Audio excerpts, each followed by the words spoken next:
One last question. Suppose, Lord Russell, this film were to be looked at by our descendants, like a Dead Sea Scroll in 1,000 years' time. What would you think it's worth telling that generation about the life you've lived and the lessons you've learned from it? Studying any matter or considering any philosophy, ask yourself only,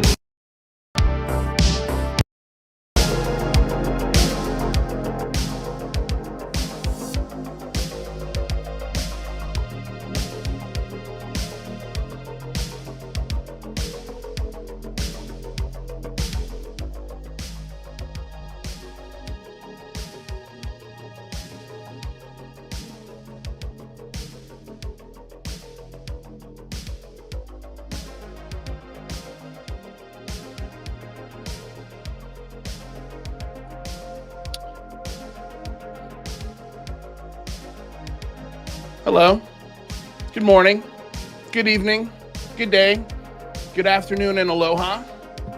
Welcome back to another episode of the Unidentified, Unhinged Celebrity Review. Welcome back to another episode.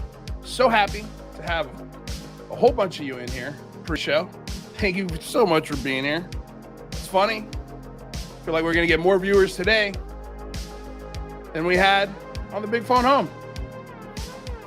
It's weird. A lot of folks say they're not in this for the drama. Here we are. Give me a moment. Catching up. I accidentally hit fast forward on the music, so sorry if we missed the Patreon list, guys. I'll try to get it in there at the end. The thank yous to everyone who's donated to the Patreons. And want to say thank you to everyone's in the chat, everyone who's here, and just FYI, we're going to be opening phone lines. So if there's anything that you hear that I say that you want to debate on, or if you need a runway to let us know how you feel about, we're going to give you that space. So let's get into it. A lot of people have been asking me, well, let's bring on our friends, right? Jane, rather. Guys, how you doing? Hey, and I'm going to do this. Well. I'm going to do this right here. This way, Rather and Jane are here for support. They're not going to agree with everything I say. Okay, but that's the beauty of this show, is we actually have civil discourse here. We have debate. It's a lot of fun. You should actually check us out sometime. And by the way, since you're here, I highly, highly, highly, highly recommend. It's not too late. Congress is in closed session, right? They're in recess. Okay. But it would be great. I mean, check out what Brian, Massachusetts has been doing. I was retweeting him last night till 3:30 in the morning, every single tweet that he sent out, along with a message attached to it. It's not too late to participate in the Big Phone Home 3. We've got some great initiatives on there that will help bring transparency, including a petition that Mick West signed. If it's good enough for Mick West to sign and ask for more data, everyone who's here should have been there. Everyone. And I'll say this just real quick because I want to address this, because I want to make sure you're heard, Ms. Hallen. I'll be more than happy to have you call in and tell. And let's explain why I think you've been influenced by Sean Rash and J. Christopher King, and why I think your opinion of me has been poisoned because of it. We'll get into it. So don't worry, we'll get there.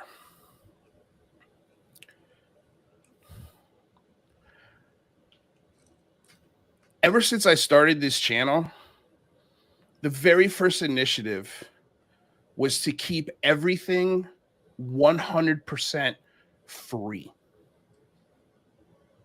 No paywall, no early access, no matter how much you give, no matter who you are, everyone is allowed the same access to my show, whether they give me money or not. That is my personal philosophy. It's not a philosophy I'm asking other people to adopt. I understand a lot of these podcasters started way before me, and that format of collecting support is something that almost every show does. But I wanted to be different. I wanted to have my show be free, and everything I'm associated with outside of merch is free. We have been labeled one-day activists. We have been labeled in it for the clicks. We have been labeled backstabbers of Lou Elizondo. We have been labeled transgressors towards Sean Cahill. There's a reason why I called out that UFO podcast. There's a reason why I called out the people that I did in the message that I sent the next day after the Big Phone Home ended. And this is where we're going to start. I want to start with a tweet that was sent out by the most heartbreaking member of the UAP Media UK team. The gem of the crown, the big jewel in the crown, as far as I'm concerned. One of the most beautiful people I've ever interacted with. Someone who I have supported, not only him, but his friends financially. I've supported your films. I've supported your podcasts. I've supported every single initiative, including fundraising, that we've donated to with my hard-earned dollars. And I made $22,000 last year, including this channel and my other work. I don't do this for the money and the super chats and the clicks and to be a backstabber.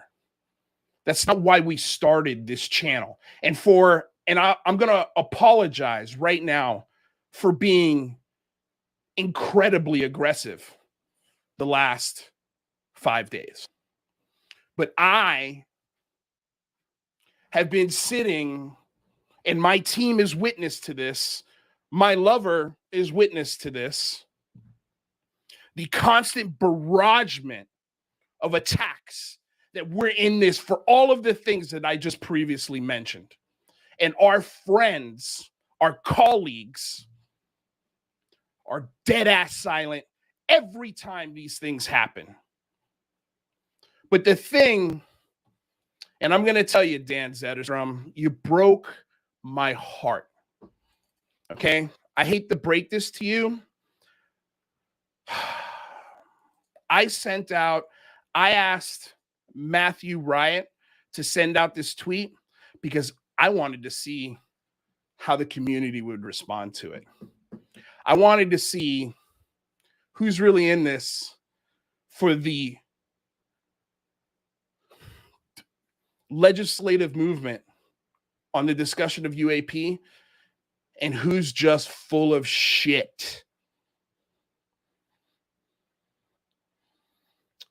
I'm going to start with this text right here. And I'm sorry it cuts off at the top, but I'm going to read it for you. Where is it? You know what? Let me do this. Sorry, guys, just because it's hard for me to see. I'm going to blow up another version of it so I could read what's cut off there for you guys, because I don't want to be accused of things. So Matthew Wright tweeted out, with all of these citizen UAP activists on UFO Twitter, I don't see any of them reposting or advocating for the Big Phone Home 3. Where are you big talkers at? Quote, activists. Here's your chance.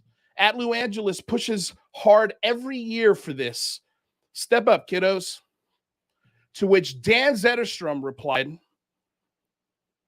you'll see I was the first guest in the Big Phone Home 1 and took part in 2. Since then, we just advocate all year round. Thanks. That tweet right there was the green light for every other 365-day-a-year activists to light the big phone home on fire. Just and not only badmouth it, just not show up. You're 365-day-a-year activists. Where the hell are you? Where are you on that day? I had over 400 tweets that were automated that I sent out starting at 5 o'clock in the morning all the way through the event that targeted senators, targeted committees, specifically having to do with this conversation. Not one of you, not Dan Zetterstrom, not Andy McGrillen, not Dave Partridge, not Graham Rendell, not Vinny from Disclosure Team, not Sean Rash, not J. Christopher King, not Katie Howland. None of you liked one thing. And I privately sent messages to Katie Howland, and I promoted her event, her disclosure process.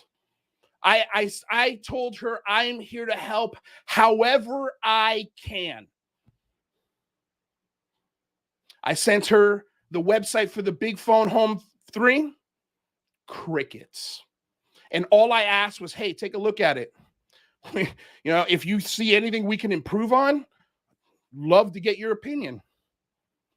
But because she's best friends with J. Christopher King and Sean Rash, she wants nothing to do with me, even though she's never, ever spoken to me, ever.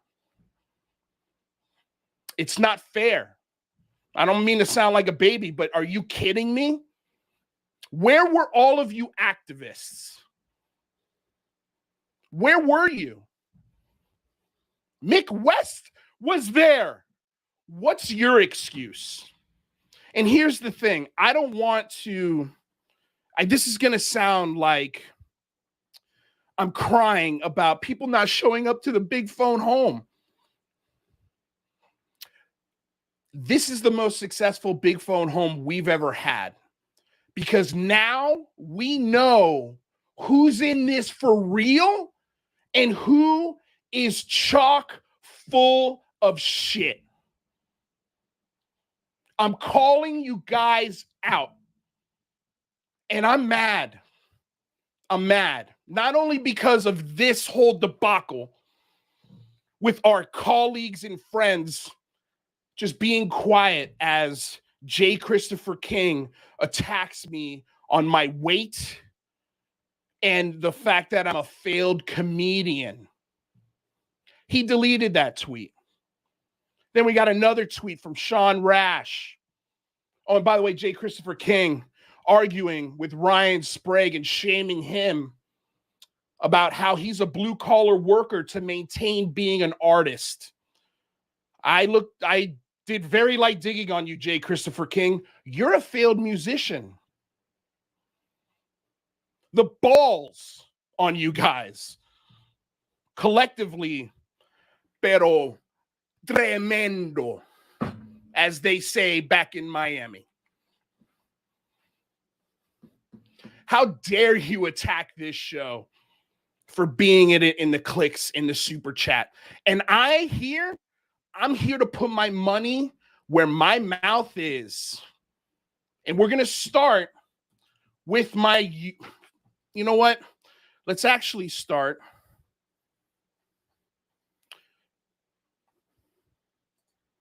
And forgive me, loading things up. Give me a second. Thank you, Jane and Rather, for being here and being patient. I'm stalling as I will just give you some awkward silence while you... Yeah, please. Awkward silence is wonderful. 2 seconds.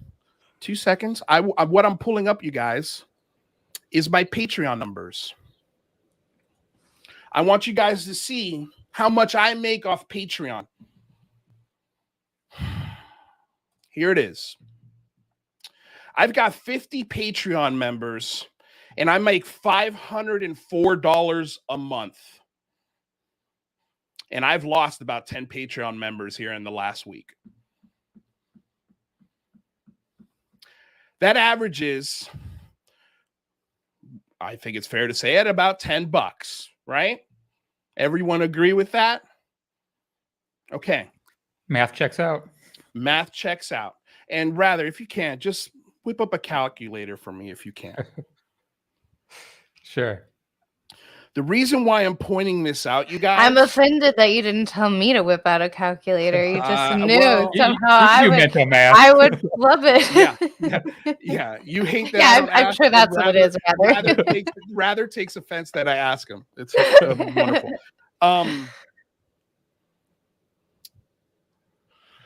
The reason why I'm pointing this out is because when for a whole year I retweet your podcast, I again, I don't want to go through it again, but I support both financially and from a social media aspect that UFO podcast. And this is not a personal attack. It really isn't. I know that's the way it's coming off, but this is just, you guys have been so quiet while I've been getting hit with all of these accusations by your direct colleagues and by you. And it sucks. And I'm at a point where it's my turn. Sean Cahill says that this topic has been regulated to UFOtainment. Let's see who UFOtainment is. And who within that UFOtainment world still has access to the people we all want to hear from. And what kind of questions they ask versus the kinds of questions we ask. We all want the same things here. Okay? So I make $500 a month off of Patreon. How much is that per year, rather? Let me do the math. 500 times 12 equals $6,000. Jane, if you can, just write a tally for me so we could add up what I make off this show. And also, just so everyone's aware, Jane and Rather are here because they want to be. They're not here because they're trying to get paid. But I have been very clear with Jane and Rather that when this channel gets to a point and that number is $4,000 a month, when we're bringing in that much money, they start getting a percentage of the show. But we haven't come nowhere near close making that kind of money. Nowhere near it.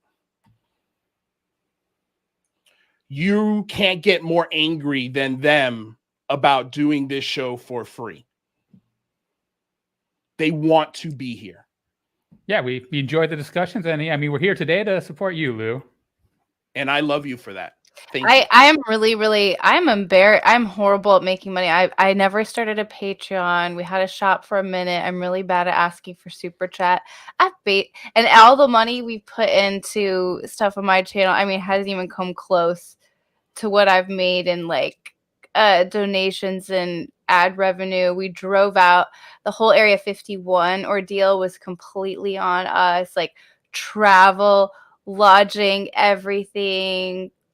Yeah, it's expensive to have an alien here, but I actually admire Lou making any money. I admire anybody in this community making money. I want everybody to make, but I want people to make money because I want them to be able to pursue this with as many of their hours as they possibly can, because that's the only way that it's possible to do that is. Yeah. And look, this is not a bashing. If you make $1 million at this a year, great. But if you're not asking questions, good questions that need to be asked, and you're staying silent when other good people are being attacked, that's when I start to question the revenue stream and what your motivations really are. And I think I have valid concerns. So $6,000 a year I make from Patreon, $10 average. I'm going to show you how many Patreon members that UFO podcast has. 473. 473 Patreon members. And God bless you, man. That's awesome. That's amazing. I wish if I had those numbers, Jane and rather would be getting paid. Right, yeah, we're pro people. Yeah, we're pro having making money. numbers. Like that is congratulations. Yeah, that hats off to 'em. clearly shows you have a fun show that people find engaging and that they want to support with their money. Okay, no problem at all.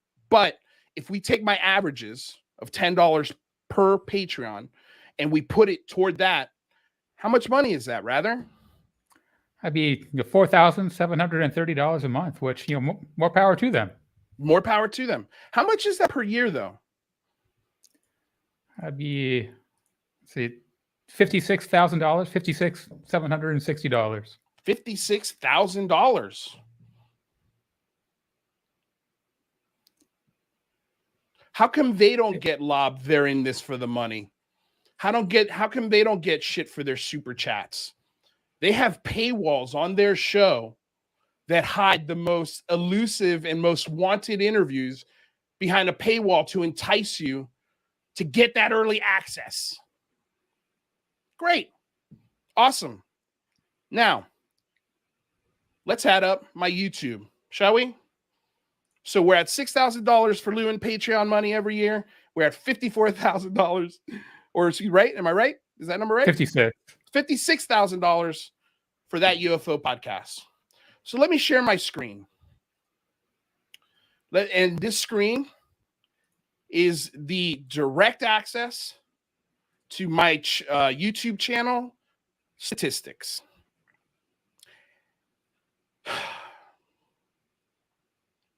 Let's go to my analytics. There's my channel violation. I don't know if you guys heard, but our show got copyright strike before it even aired. Weird.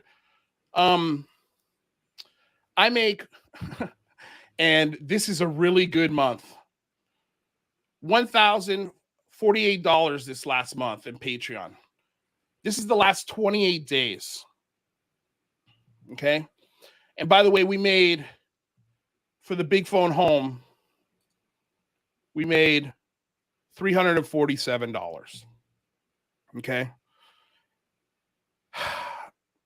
Just think from a production level, you guys.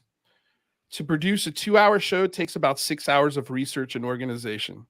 To produce an 8-hour live stream takes about 24 hours of prep. And that's being very, very conservative.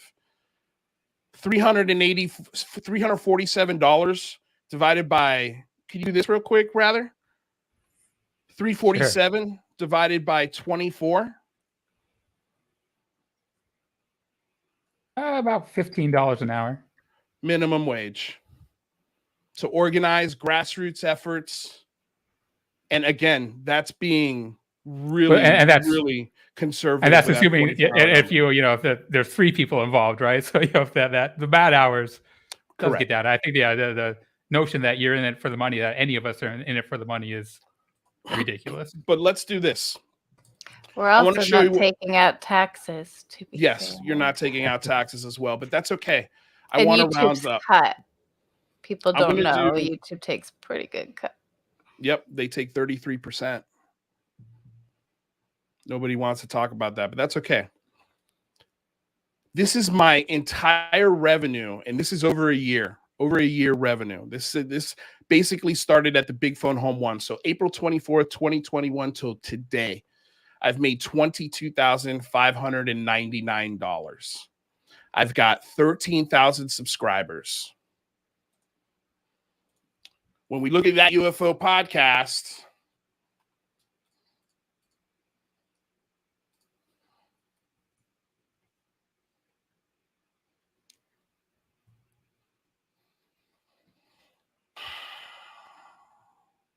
they've got 15,000 subscribers. So I'm just going to go ahead and I'm going to give them the benefit of the doubt and say they made the exact same as me. Let's just say $22,000. Can we add $22,000 to both of those totals there? And then while you do that, I want to bring in our producer, Bill. Bill, Are you there, Bill? I got caught you off guard, I think. I am here. Okay, Bill, our producer for KGRA-DB. Bill, how much money does this show make off the radio show? 0. Thank you, Bill.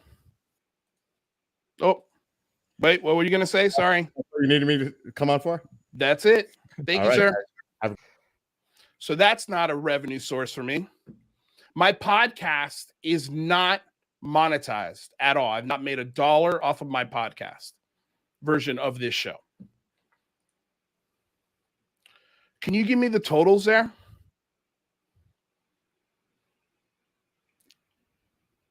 I don't know if you were keeping track, Jane. Jane, I think it's around. I kind of just stopped keeping track, and this is why you didn't have me get the calculator. I mean, we have the I think around 6,000 from the Patreon. Wait, Rather's got it. I want him. This has to be right, you guys. Okay, I'm sorry. I hate to be a stickler, but this has to be right. Okay, so $79,000 so far. $79,000. And how much am I? To the credit, I would say. Yes, to their credit. Not knocking it, but how much am I? The hypocrisy. I wasn't keeping track of that. Okay, so 20. It's 6 plus 22, so 20, whatever it is. $28,000. 80 versus 28.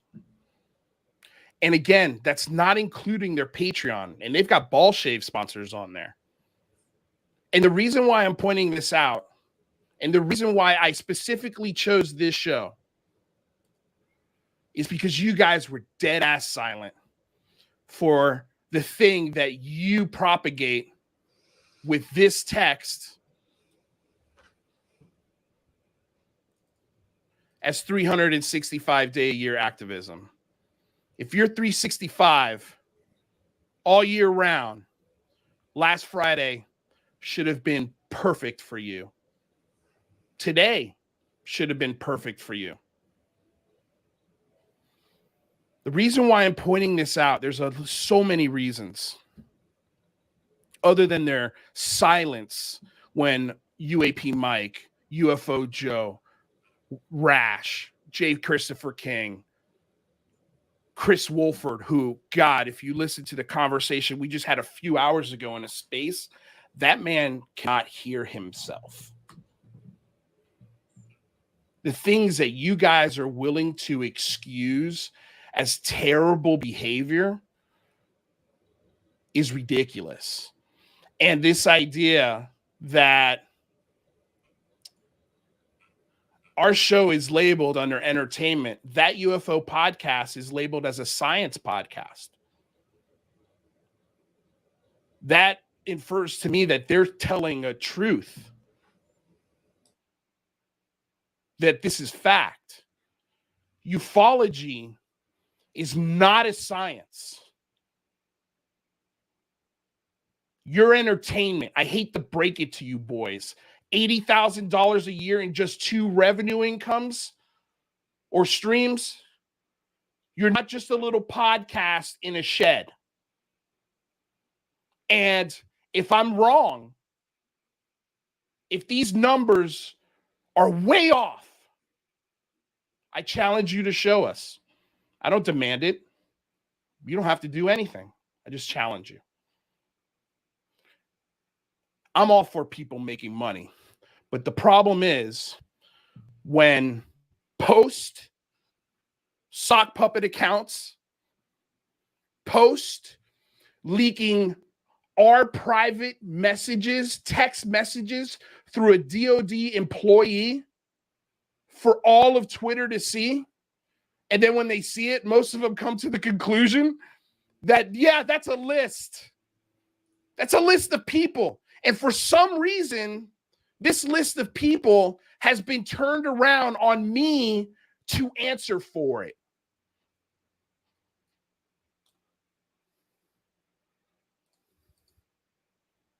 This text right here, this was leaked by Lou Elizondo, not by me.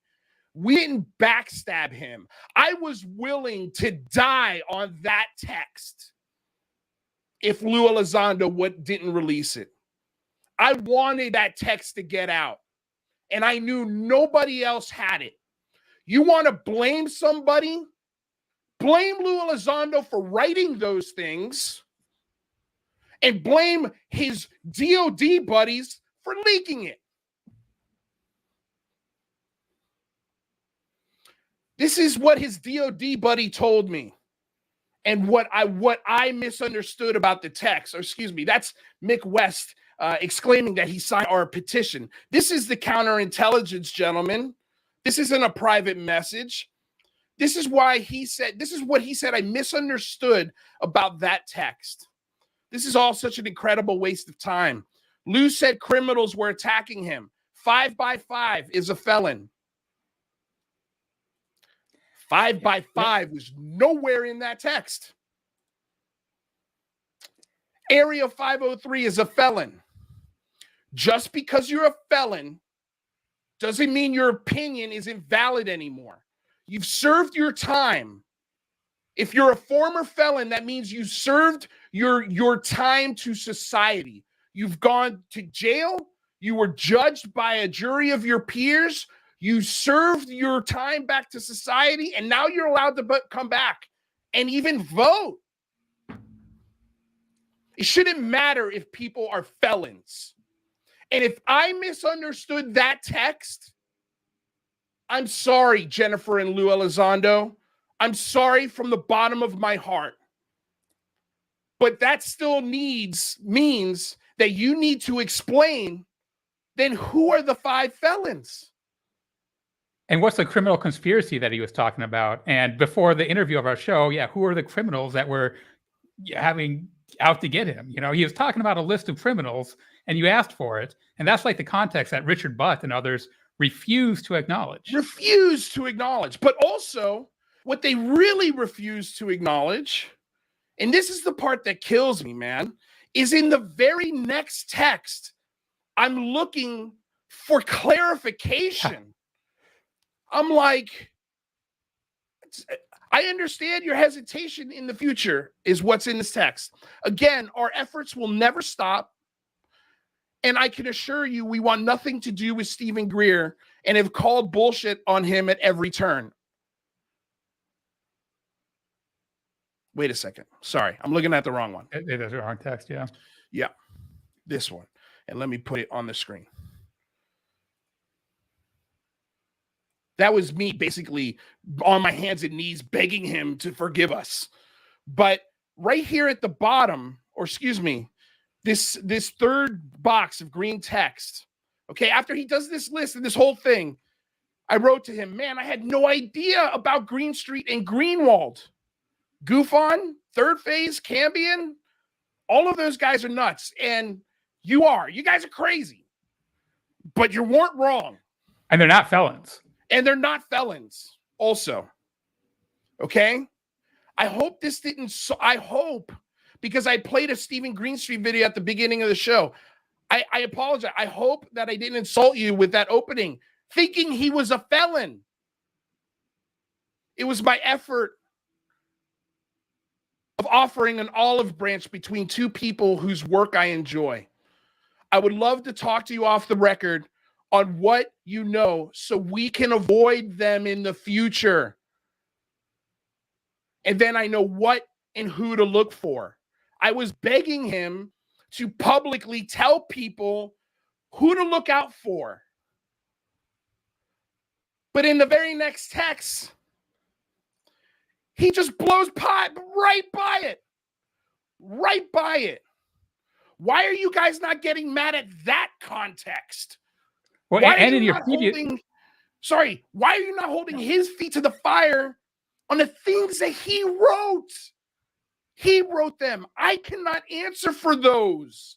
If you want clarification on exactly who he's talking about, ask him. He leaked the image, not me. And I got blackmailed by Richard Butt and was asked and forced to apologize to Lou and Jennifer if I didn't correct the record.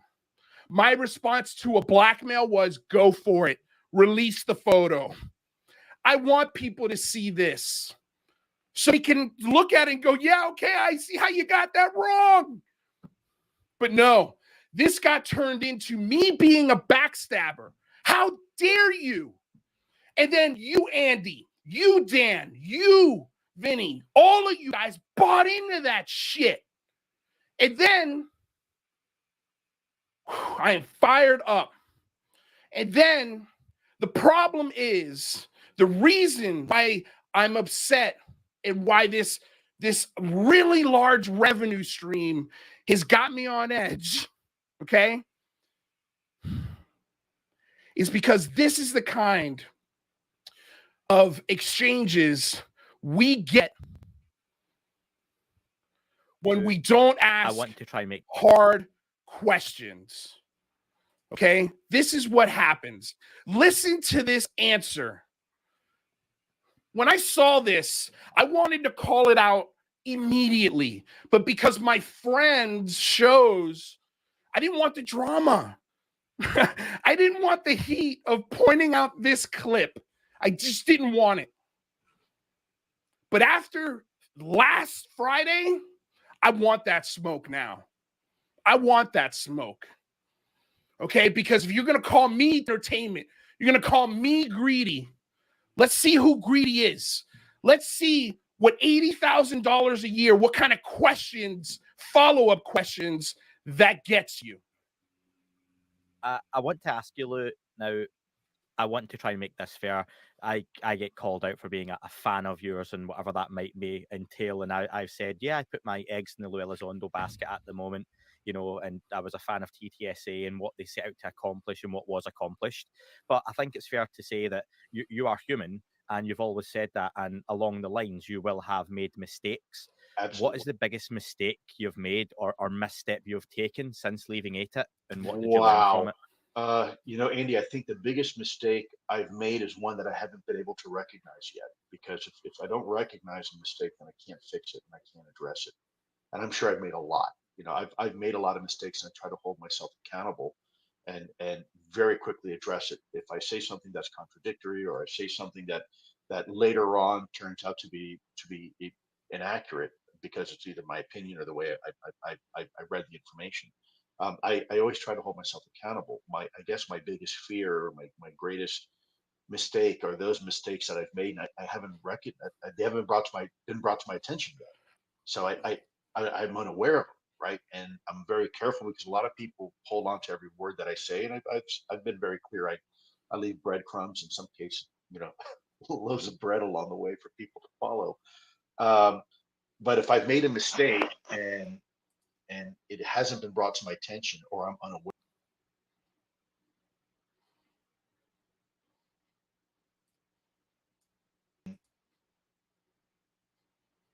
and it hasn't been brought to my attention, or I'm unaware of it, then that's truly the biggest mistake, because it can't be fixed, right? It can't be fixed until it's made brought to my attention. I'm made aware of it. So I guess it's the mistakes that I don't realize I've made yet. Silence. In your last Jimmy Church interview, now we move right past your media run. Maybe Linda Moulton Howe should have answered that question for him. Maybe. I mean, I cannot imagine how much money Linda Moulton Howe's making, or George Knapp, or Jeremy Corbell. You know, I'll say, you know, I don't fault that UFO podcast too much for, you know, for that. I mean, it's hard to interview Lou Elizondo because he's kind of an intimidating character, and it's hard to ask follow-up questions because he doesn't take it nicely. And if you do, and if you offend him, everyone knows that the internet army is going to come out to get you. So I think you know, that's the real problem, is the sycophants of Elizondo, and the reaction people have to people asking legitimate questions to him. And that's the issue. Because if he asks the hard questions, those sycophants, those hardcore members, are all Patreon members. You're going to piss them off. That's why we don't get the follow-up. That's why we don't get the hard question. Okay, next time Lou Elizondo's on anybody's show, please, if you really want to ask some hard questions, let's ask him why he's retweeting attorneys that represented Kyle Rittenhouse? And why are none of you guys calling that shit out? He retweeted him twice. And what's funny is I've gotten some phone calls from some DOD guys here in the last couple of days, essentially telling me to calm down. And those DOD guys, every time I ask them that question, you know what I get in return?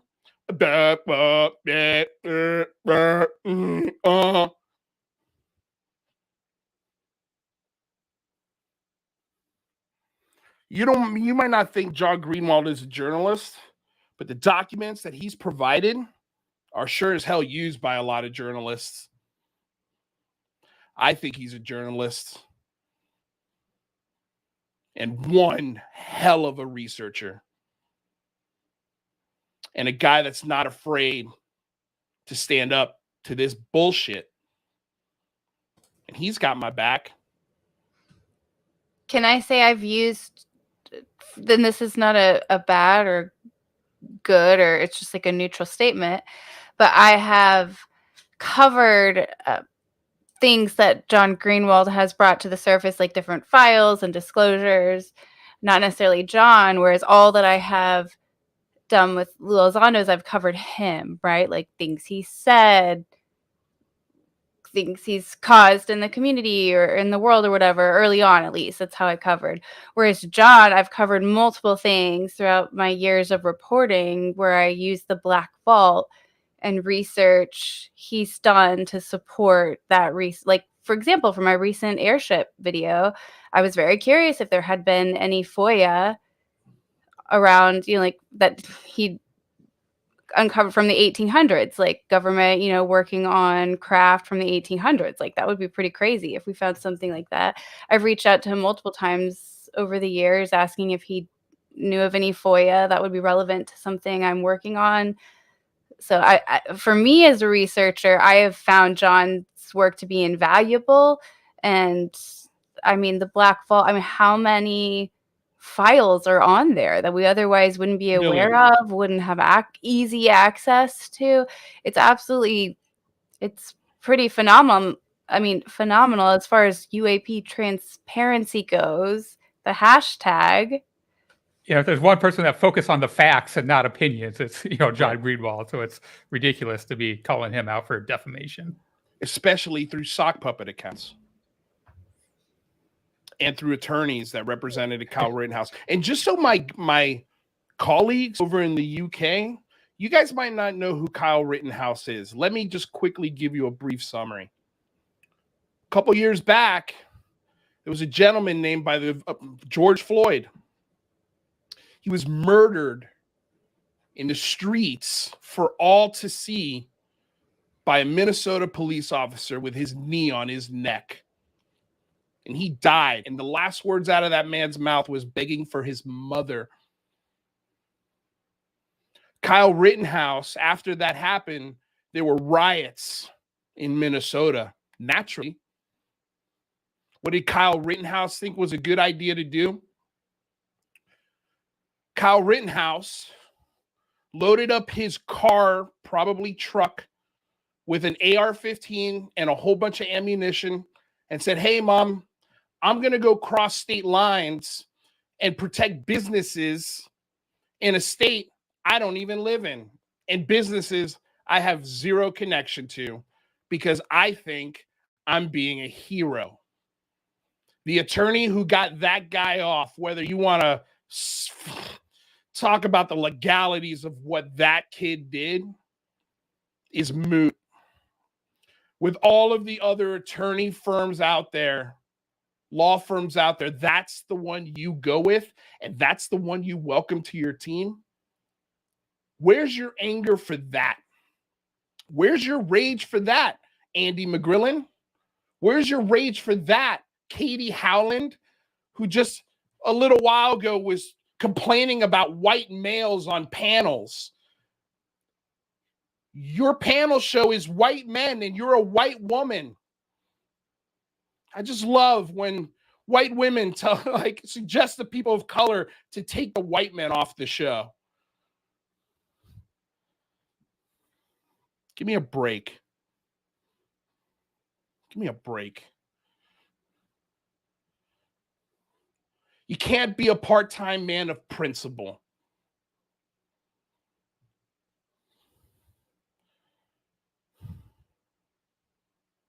When we were planning the first big phone home, I was meeting with essentially Skyfort.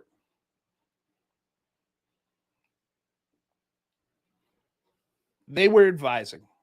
Our first meeting was supposed to have Lou Elizondo, Christopher Mellon, and Skyfort. I was creaming in my pants. I was so excited. I was like, wow, I've actually convinced these guys to do some grassroots efforts in their names. I was really excited. We get to the meeting. Lou and Chris aren't there. That's cool. They're busy. They're doing behind the scenes stuff, right? With Congress. Totally understandable. That's cool. We got Skyfort. These are still great minds here. So the two things I was super excited, initiatives that I really thought were the most important things. Okay, the first was social media, hashtags, and the importance of Cahill, Elizondo, and anyone else who was part of Skyfort, and also Christopher Mellon, to tweet about this at least once a day with the hashtags. Because if this army of 468 people that are here heard that these guys are tweeting and talking about getting people excited and using this hashtag, that's going to drum up a ton of excitement. I can't do it. At the time, I hadn't even had 1,000 followers. They needed to be the spokespeople for it. They needed to be the bullhorns. And I explained that in the meeting. And that was met with a lukewarm response. And it was never really done. They tweeted it once the day of the event. And then, of course, they showed up to the event, which I am insanely grateful for. And those events would have never, I've said this 1 billion times. Even the Big Phone Home 3, we do that for Lou. We do that for Lou. He started this. We do it in his honor. We may not be friends anymore, but we do this for him. I do this because, God damn it, I want answers on what I saw. And I see a golden opportunity to bring everybody together and have the biggest impact we can. And what am I met with? A couple of tweets and you show up. Fine. I'm insanely grateful for that. Cahill didn't come to Big Phone Home 2. Andy McGrillen came, but he never promoted it until I jumped in his shit about it on day 2. Because my girlfriend, in the middle of Big Phone Home 2, sent me a picture of Andy McGrillen complaining about super chats on a stream while we were live streaming. And at that point, he had not tweeted about the Big Phone Home 2 once. So I saw that. I jumped in his shit. I was like, dude, what's going on? Like, why aren't you sharing this? He immediately gaslit me and said, I've been sharing. Blah, blah, blah, blah. Gave me all these excuses. I ended up apologizing to him.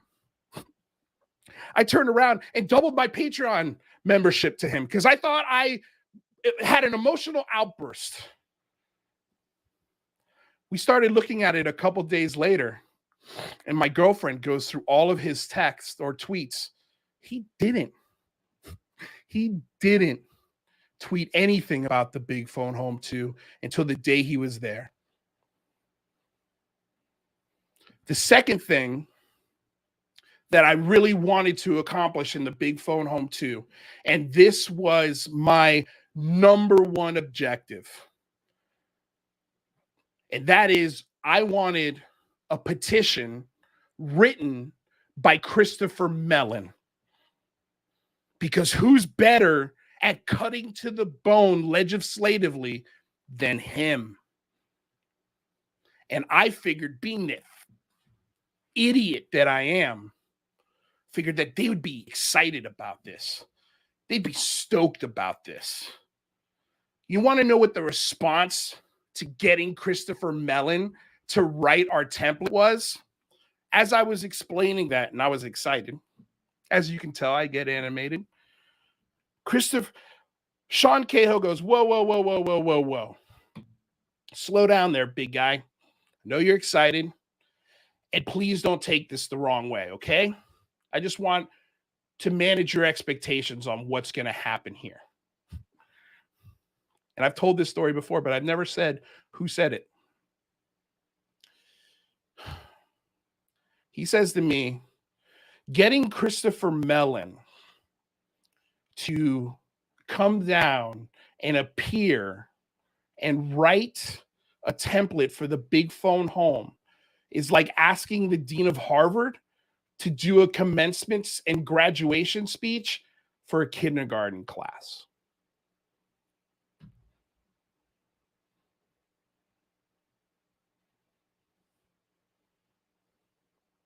That's just a story.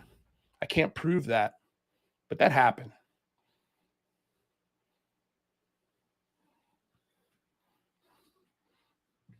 Something's not right. Something's not right with his narrative. Something's not right with how this is getting fast-tracked legislatively, and that's coming from me. Here I'm looking at the national budget, and 66% of our budget goes to war and military spending. And here we have, sneaking up, is the Space Force. How do you convince the American people to bump up 66% of that budget to, I don't know, 74%? Just to get it started. And there are articles out there that have shown to properly fund the Space Force in its full-fledged vision would be more money than all branches of the military combined. Space is expensive. But how do we convince the American people who are not really asking for any of this? How do we convince them to get on board with this Space Force? I think all it would take would be a really awesome picture or a really awesome video of something that actually displays one of the 5 observables. And then boom, you got a pretty damn good excuse to fund the Space Force. And then we get to talk and share and argue about that video for the next 20 years while we sit here and get nothing else. That's just a theory. I can't prove that. But based off of the actions of Sean Cahill blocking our copyright striking our show for a picture that is widely spread online. I've never once in the history of this show have ever, first of all, gotten a copyright strike, but second of all, got one because of a thumbnail. God knows it wasn't because I was going to defame you. How could you possibly know that? We hadn't done the show yet, but we're doing it now, aren't we? And look at that. 488 of you guys are here. Where were you guys for the big phone home? The other half of this audience, I guarantee you, is screaming that I'm a backstabber, screaming that I'm in it for the clicks and the drama, yet they're the first ones to line up for this shit show. You're in it for the drama. You're in it for the entertainment. You're in it to find truth. You're not in it for just one of those. You guys are liars and fakes and phonies. And the beautiful thing about this is now I get to call all of you out. Now I get to be honest with all of your content. We're going to be reviewing phenomenology. The idea that you guys didn't support the big phone home because I had a contrary opinion about the Calvine photo, an opinion that Avi Loeb happened to agree with. That's why you guys didn't promote us. That's why out of the 400 tweets, you guys ignored us. I'm not a sucker, and I'm not stupid. A lot of people think I'm really dumb, and I know I say it a lot because there's a lot of self-deprecating humor here. I am grossly overweight right now, in part because most of my last year, I was playing nurse to my hurt girlfriend. And all of a sudden, I had to cook every meal.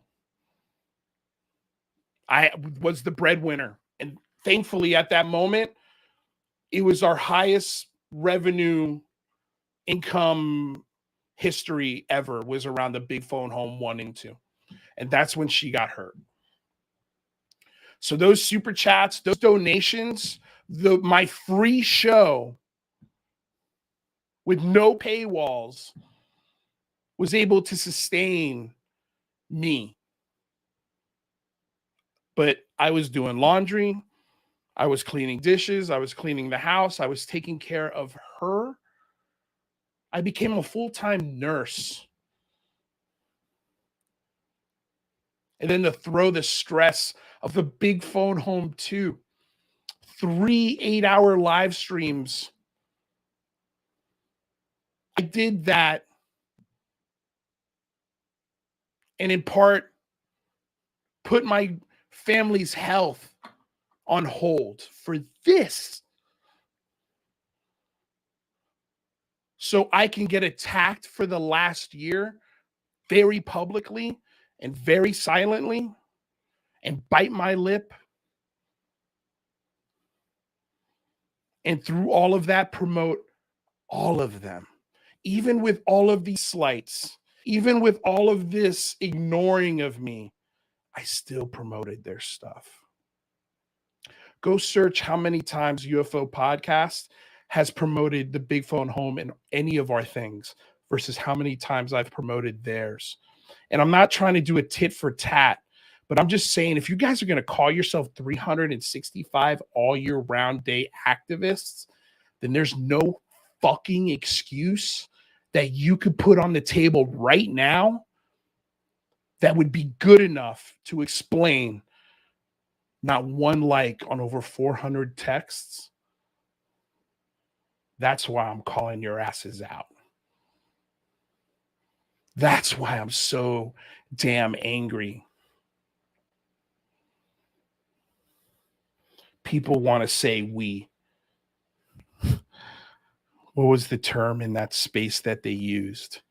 That we undercut, we cut at the knees Lou Elizondo because we talked about what happened the next day because we needed 24 hours to process what the fuck was just said. And I'm sorry to the people out there in radio world. I'm sorry. Sorry, Bill, our producer.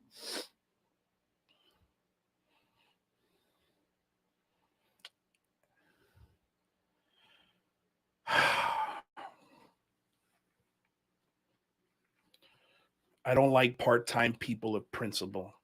Either you want this or you don't. And to use the excuse that Congress is at recess, Katie Howland,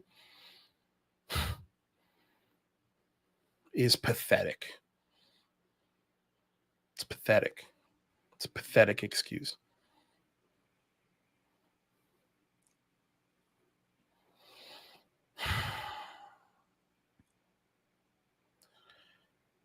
I don't know what else I have to say. I think that's everything. I think.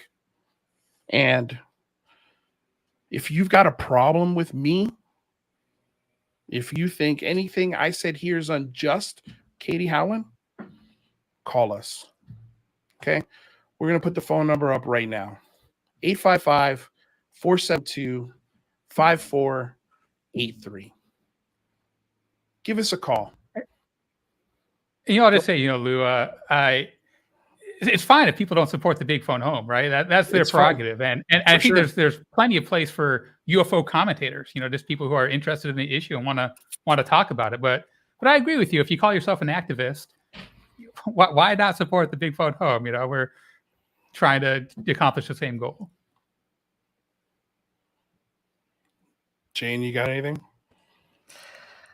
Yeah, I mean, I think something I'll see on Twitter is people will say, UCR says this, or UCR thinks this, or whatever. How can you associate with these people? And the thing is UCR there's 3 people. There's Rather, me, and Lou, and we all have separate brains and separate thoughts, and that's what's so great about this show, and why I said yes to doing it way back when. Feels like a really long time ago in a good way.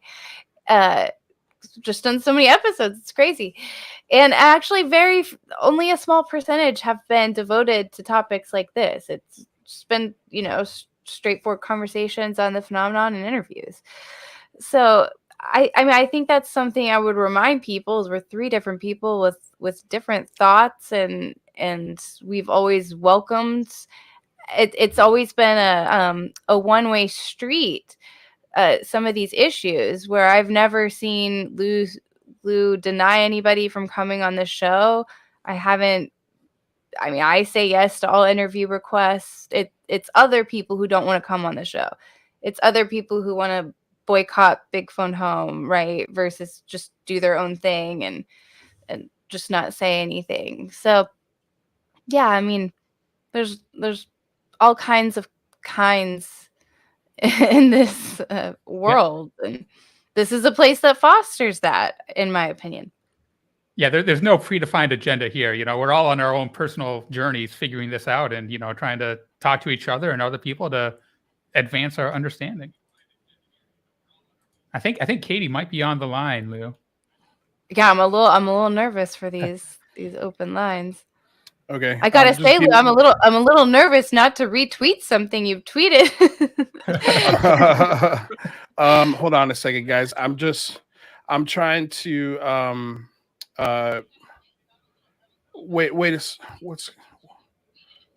hold on a second. Hold on, sorry guys. Create a poll. Hi, chat. Sorry guys, I'm trying to do. Sorry, Aaron. The chat's getting just destroyed, and Aaron Desario is asking me to try and slow it down. And I just, in the scramble of the live show, I can't find exactly where that is in the settings. So I'm sorry. Apparently, there's a lot of hate going on in there, and that's fine. That's fine. I'm sure there's going to be excuses for everything, but we got Katie Howland on the line. That's great. Let's bring her in. Bill. I'm sure there's we got Katie Howland. If you can turn down your radio or whatever you're listening on. Got it. Can you hear me now? We can, yes. Thank you for being here. Thank you for having me. I appreciate the chance. No problem. Take your time. The floor is yours. Thanks. So I want to start off by saying, if anyone has ever said anything to you about your weight or any of those topics that you mentioned, that is unconscionable. Well, those are your colleagues. Those are your direct colleagues. J. Christopher King did that. And he erased the tweet, first of Katie. all, I don't have colleagues. Oh, okay. Okay. I joined UFO Twitter 4 months ago by accident. I did not intend to be involved in this community.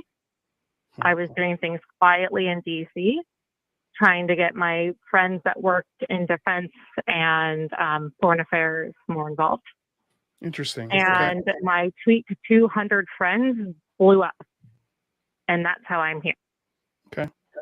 I want to just say straight up, because it was brought up in your chat, that apparently there's a assumption I'm a paid activist. And if No, nope. That never came out of us. We never called you a paid activist. My only issue was, Katie, in your chat. Oh, in the chat, like I'm sorry, yeah. Yeah, a lot of unhinged people in the not chat. true. There's a lot of unhinged people. That is absolutely untrue. But my issue was, you know, as an activist, as vocal, especially that you've been in the last month, you know, and the sort of branches that I've given you, and I see how many times you retweet and talk to Sean and talk to J. Christopher King, and I look how you guys interact, and then I reach out and I try to help your event. I try to get you to comment or give your 2 cents on our event, and I kind of got nothing from you. Yeah, that's true. And so, like, you know, and so that kind of leads me to believe, you know, those guys are telling you things about me that are not true. But you think you have another reason. I'd love to hear it. Yeah, you would like to know why? Yes. Okay, so first off, I want to say that I am in a group chat with every single one of the people you're trying to drag right now. Mm-hmm. And honest to God, I did not know who you were until you messaged me about my advocacy day. I have never once heard them talk about you, heard them say anything negative about you. The fact that they are poisoning me against you is, I got it wrong. I don't even know I've got it totally wrong. Yeah, and it's frustrating because, you know what, Lou? I haven't talked to you. And so instead of you just thinking that maybe there's some other reason, you want to drag me publicly in front of 500 people live? So I'll tell you why I support the day on call. You want to know the reason? Please. Because I have a reason. Go for it. I did not say this to you because I don't believe in being unkind. Okay. But I've now been dragged publicly, and frankly, I'm not feeling as kind. So this could have been a private conversation, but now I'm just going to say it out here. Please do. I was a lobbyist for 1 year. It is my professional opinion that advocacy days during Congress are not effective. And you reached out to me a couple days before asking for my input.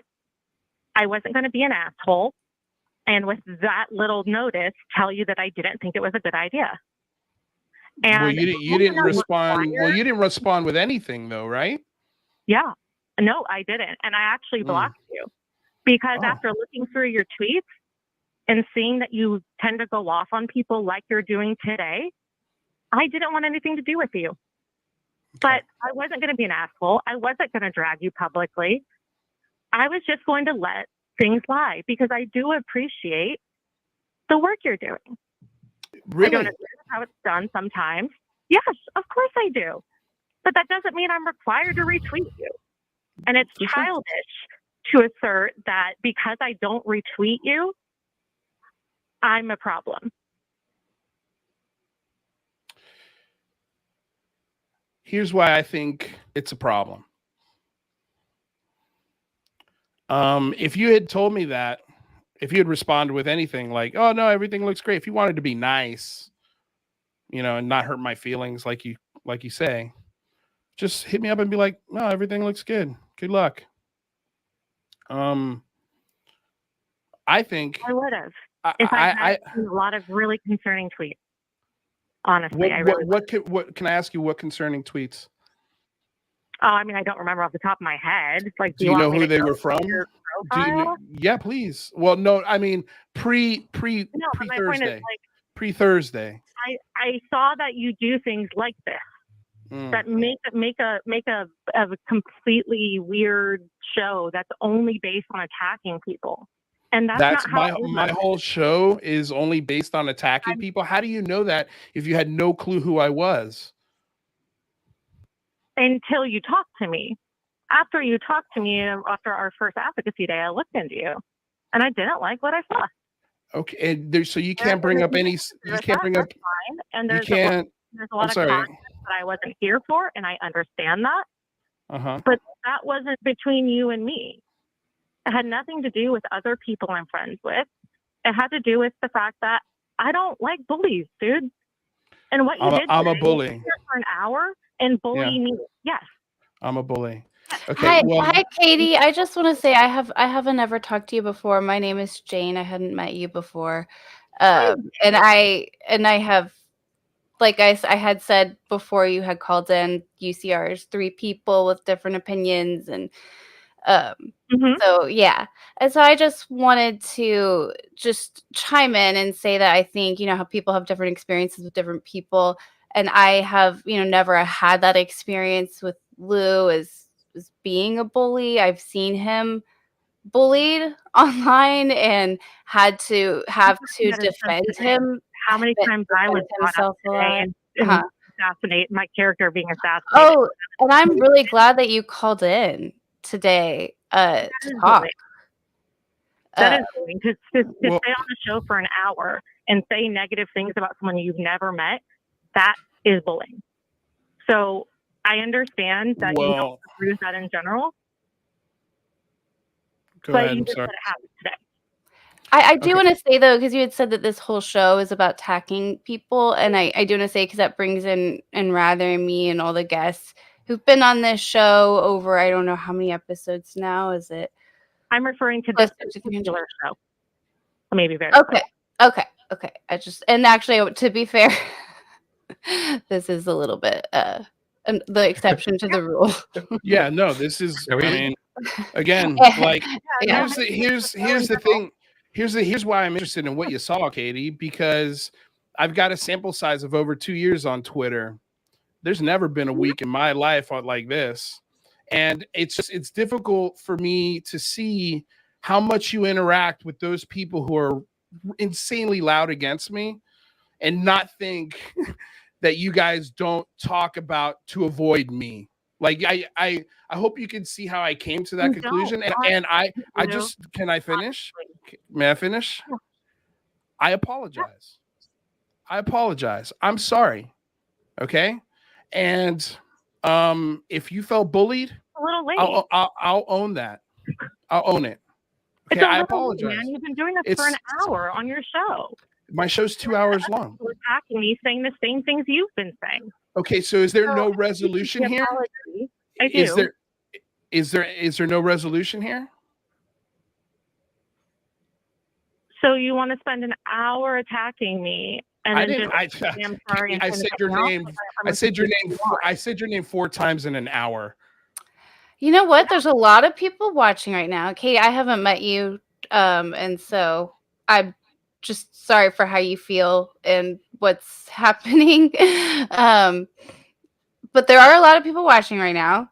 So I think this is an opportunity. I know that Lou means it, just as somebody just who knows him from a different perspective, Katie. And I think, some people have just get fiery online and say what they mean right when it comes to their mind, and sometimes put their foot in their mouth.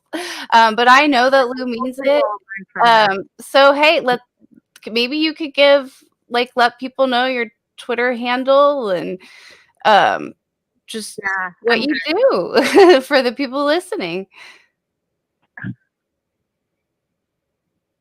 You know what I do? I'm trying to work on a podcast right now to get more diverse perspectives.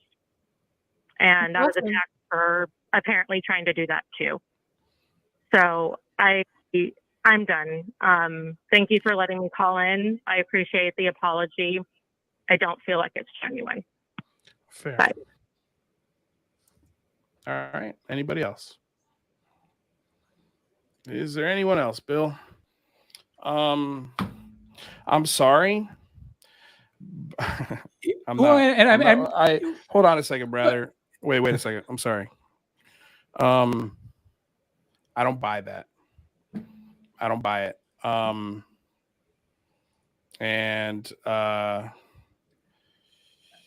Yeah, I mean, I don't know. I think you kind of have to give her the benefit of the doubt, right? Sure. Like, I think it would have been great if you would have talked, beforehand and hashed things out. I mean, I think that you're very angry and upset by, her, not being involved. But I don't think you said anything, bad about Katie. And I think that, it's Katie's prerogative if she doesn't want to support our initiatives, and that's all right. It's all right. Just Don't talk about 365-day activism and ignore me. You know, if you wanted to lay down, trust me, I hear no all day. I'm a failed actor, remember? The word no I'm very used to.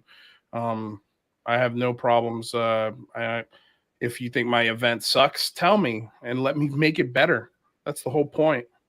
And if you had said, honestly, if you had said, hey, I think this would be more useful in 2 weeks because of this reason, I would have strongly considered it. I would have strongly considered moving the event.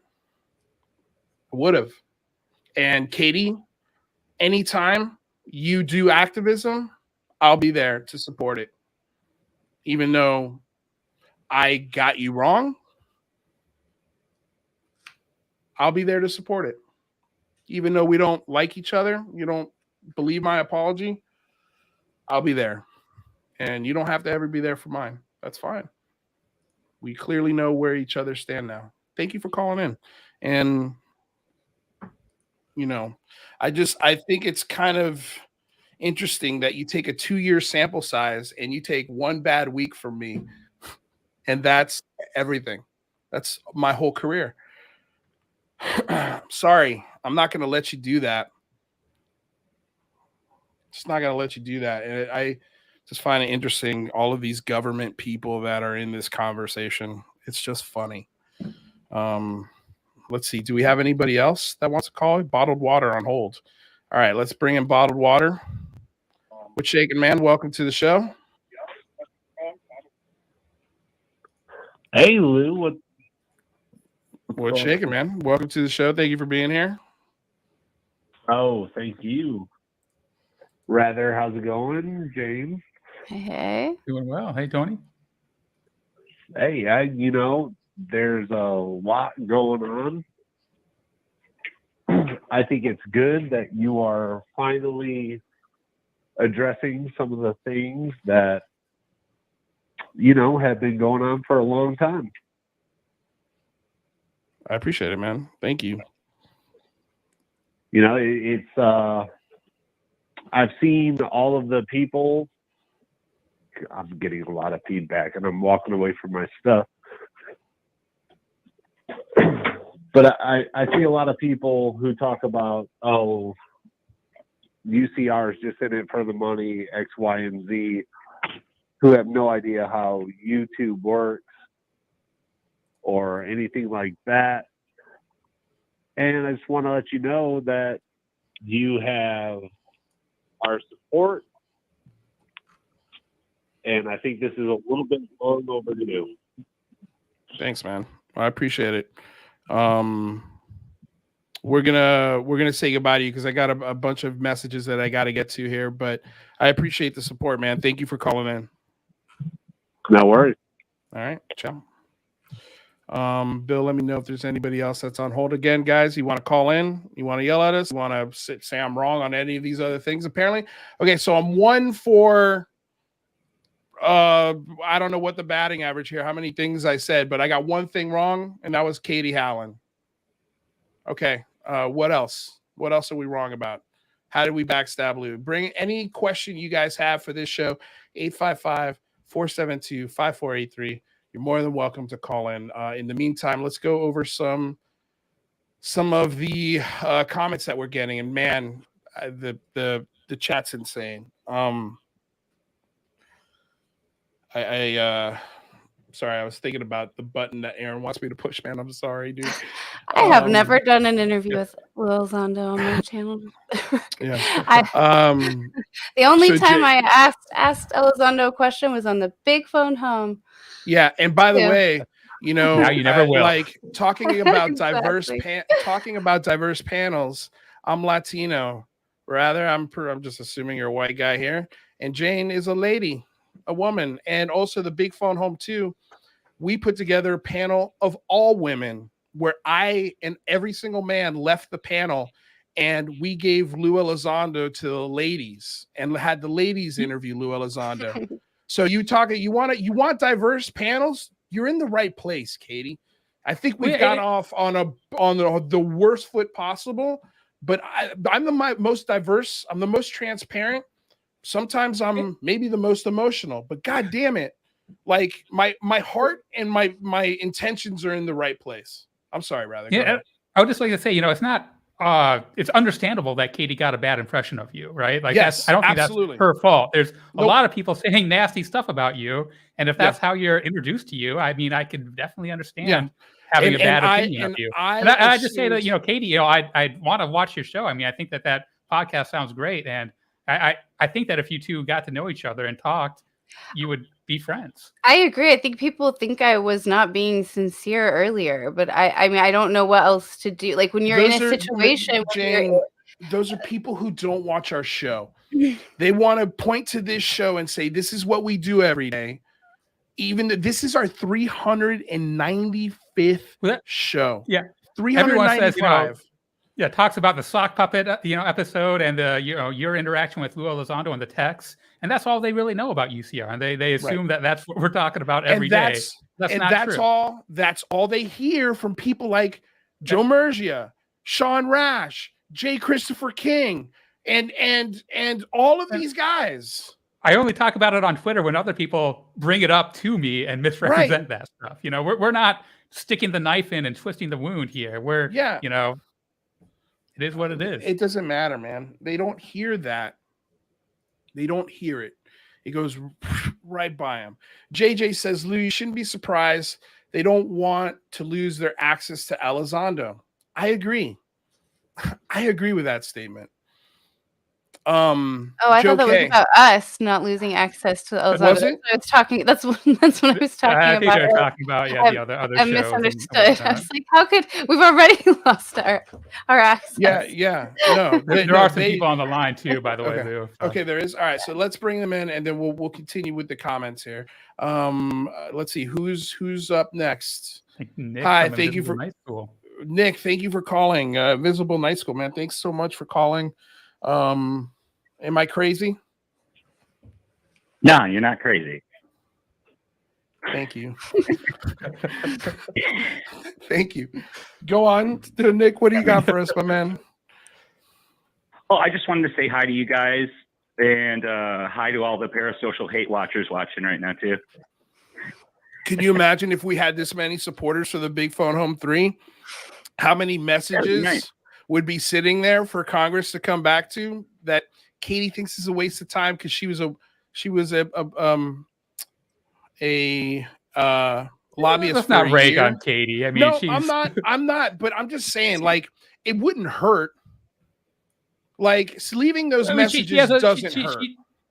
But I mean, she has a different opinion of you based on people influence. I mean, Twitter influencing her. The publicly available information. It's fair. That's fair.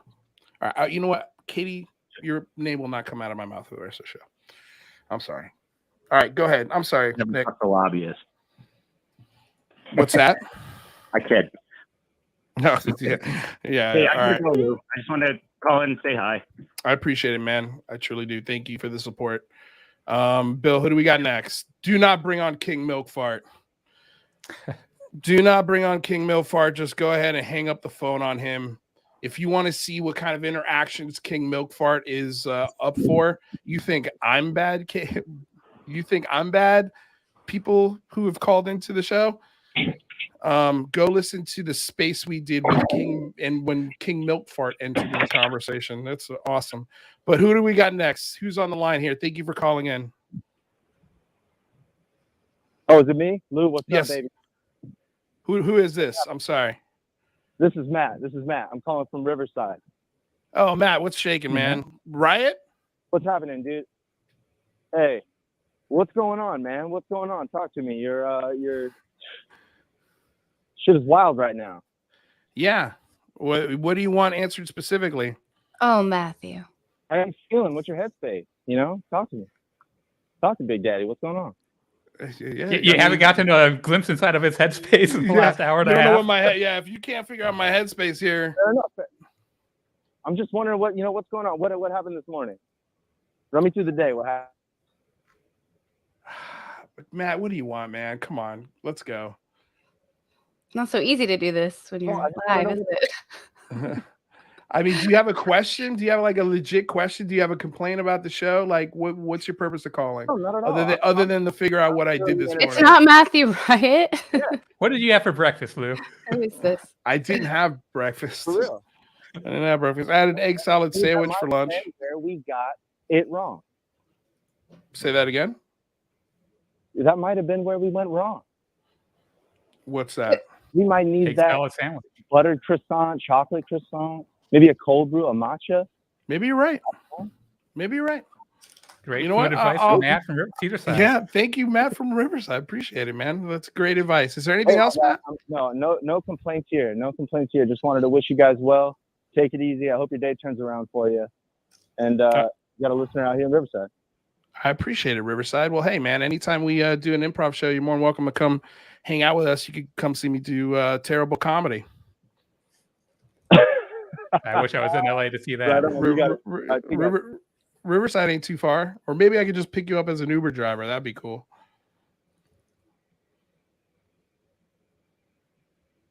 Or not. Or not. Not, All right, with Bill, the real, who the do real we got Matthew next, Wright Bill? should call in. Who do we got next, Bill? Bring him on. Sam from Virginia, I believe. Yeah, hi, this is Sam. You guys hear me? Yes, Sam. Thank you so much for calling in, man. Appreciate it. What's on your mind? Hey, I just wanted to call in to say I think that your show has a really good niche for, kind of like the talk show of ufology. That's the reason I really love it. Real quick, Sam, I think you're saying really nice things, and I'd love to hear them, but your phone's breaking up a little bit. If you could just do us a favor, hang up and call back, and let's see if we can get that line fixed. And I'll have Bill move you up to the top of the line after we take the next call. All right? Does that sound good? Okay. Yep. All right. Thanks. All right. Up next, a friend of the show who I think might not be happy with us, Artisan Tony, but I always love to hear his opinion on what he thinks. So, Tony, what do you got, man? Thank you for being here. Calling from Tennessee, right?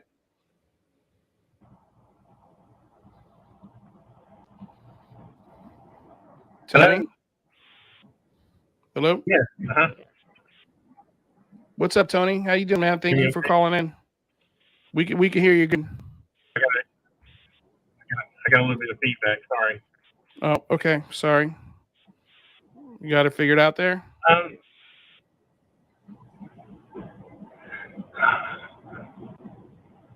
I guess I'll just try to talk through it. Yeah, go for it. Turn off the. Or you could call us back. I don't know. I'm not mad at you guys. I think I'm sorry. I was doing an interview with Carl Bob, and I just got here. I just heard the whole thing. The thing I did hear is that somehow people that know Lou are vying for access, but I don't think that's true. I mean, it's like anything. Again, I'm getting feedback. Like anything in life, who knows someone. I mean, when you kind of get to know someone, you have a different perspective on it, right? And when you get information, also there's more information coming to back up or help that person, then it's hard to sit and listen to people, bashing him. So it's not about access to it. It's just that some people know. I'm not claiming I know anything. I'm saying some people do, and there's a lot more to the story, and it will come out eventually. And I think in the end, people are just going to be a little bit sad that they gave him such a hard time. That's all. I don't have any problem with what you all are doing. Well, Tony, I appreciate it, man. I really love I love you to death. I just know we've had you've had our issues with the show in the past, and we've always talked through it, and we've always kept it respectful. And I always love bringing you on because I know you're not going to hold any punches. So the fact that you said what you just said, I really appreciate it. I really, really do. I think we're all human. We all make mistakes. Lou makes mistakes. Yep. He might have made some mistakes on his complaint, but that doesn't mean that the bulk of it. That doesn't mean he wasn't done wrong by the defense department. You know what I mean? So there's a backstory, and there's the story to come, and we should all just be patient and play out. Yeah. Well, I appreciate it, Tony. Well, let's get together here in the near future, but we're gonna move on to the next caller if that's all right. Okay. Well, good luck, guys. Thanks, man. Yeah, thanks, Tony. All right, who do we got next? Bill, did Sam was Sam able to call back? The gentleman, that was his name, right? Sam from Virginia. Or whoever's next. Like he's called back, but yeah. I know Bill has some reservations about some of these calls, so maybe we can. Okay, well, I mean, they might. Who knows? Maybe we have a breakthrough. Go ahead and put them on, Bill, and if they start going crazy, we'll just cut it. Hi, Lou. Yeah, hi. Who is this? My name is Marcel. Marcel, thank you so much for calling in. What's on your mind, sir? I wanted to give you props. Sorry, there's an echo. No, it's okay. An echo on my part, so I'll just talk through it. But yeah, giving you props because I feel like, okay, what you guys bring to the show unites people because there's a lot of experiencers in the chat room and even beyond that. And sometimes Twitter turns into like a SHIT. It's just trash. And like the bigger you get, the more people are going to have an opinion, whether it's right or wrong. So I feel like, I don't want to give advice, but you already know this, Lou. If you just focus on like what you care about and what you do best, then everything else is going to sort itself out, kind of. And I just love the stories. Like I was on Twitter a few months ago, listening to people in the spaces sharing their like firsthand experiences about like supernatural. Some were UFOs, some were dreams, and I feel like that is really powerful because it keeps this disclosure alive, and it's like nobody can stop that because it's always progress. Yeah. No, I appreciate your thoughts, Marcel. I really do. And your advice is sound. And, a lot of people were like, Lou, maybe take a break. Maybe don't do the show. You're not going to feel good when you're done doing this. You follow your gut. Well, this was me following my gut. This was me, like I didn't just follow my gut, but I also checked that gut and those feelings with the people I really, really care about, my family. And the support system that I have here. And I think that I've gotten a lot of phone calls from, again, DOD guys who think I don't have that. The biggest mistake people think about this show. Yeah, well, the biggest mistake people make is they really think that this is all I do. That I don't have a life outside of this. And that's just not true. I play golf. I'm on two improv comedy teams. I'm going to be on a sketch team at the Upright Citizens Brigade this fall. I've got a killer audition this week. I mean, look right here. Yeah, these are all my acting checks. Like people want to call me a failed actor. That's just not the fact. The supernatural topics I feel is really powerful for a lot of people, regardless of what haters are going to say. Yeah. Well, the thing is we've had supernatural topics on this show, and we've had those supernatural guests who love talking about those supernatural things, but it's a very awkward position for this show because we want to challenge those supernatural things. We want to challenge those incredible claims. We want to trust, but verify. Yes, sir. Yes, sir. And those conversations are fun, but I don't know how much you're going to find that on this show. I don't know if we're the show for that.